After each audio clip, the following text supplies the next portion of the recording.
Why devotees ask money? Presumably this is supposed to mean, why do devotees ask for money? We have found in our society, ISKCON, that devotees are being forced to collect more number of funds for temple, like in various festivals we celebrate in temple, and for the normal functioning of the temple. With the fund of the public, many devotees dependent on temple live their life in very luxury. I'm just reading what is written here. Why it is like that? Question mark. When we say that devotees should remain detached from luxury, name, fame and designation, full stop. Where these kind of devotees will go. In our society, devotees are forced to collect funds.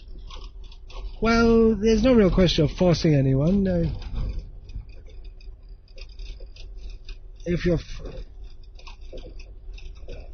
How can you force someone?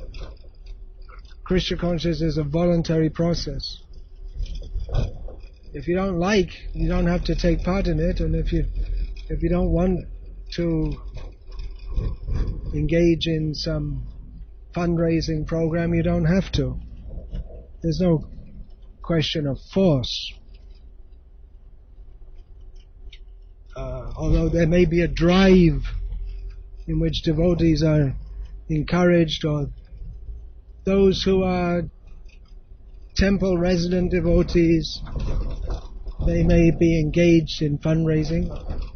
Well, that's required. Srila Prabhupada wasn't against fundraising. Srila Prabhupada started this life membership program. It was his idea, for which combined preaching and cultivating people with raising funds, so that they could partake in the benefit of activities like building temples, holding festivals. So there's nothing wrong per se with raising funds for Krishna service. It's a good thing to do.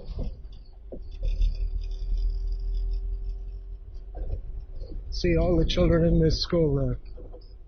We're just passing by children coming from school in a village in Tamil Nadu, and all the school children don't have shoes. Just, I'm noting. It's got nothing to do with this question. So, then the contention is that many devotees, using funds that have been collected from the public, live a luxurious life. Why is it like that? Well, you could ask them, those who are living in luxury. It's all relative. Hare Krishna! I'm just calling out Hare Krishna to a boy on a bicycle who's looking at me like I just came from Chandraloka. So, compared to these children with no shoes on, I guess anyone who goes in a car is living a very luxurious life. So it's all relative. Some standard of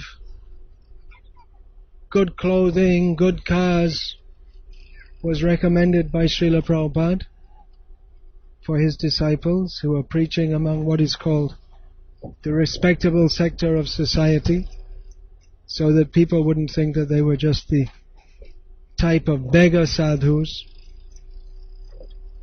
whose only business was to beg. During the time of Indira Gandhi, I don't know now, but during that time, in the census of India, sadhus were put in the same category as beggars, so that people would not have that conception. Srila Prabhupada himself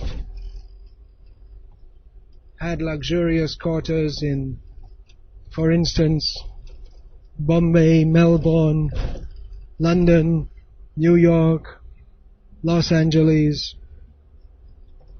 and so on. So there's no harm in a devotee living in luxury if they utilize that for preaching Krishna consciousness. Otherwise, if they do so for their own sense gratification, using public funds, then that is sinful. Srila Prabhupada said, you can find it in Perfect Questions, Perfect Answers,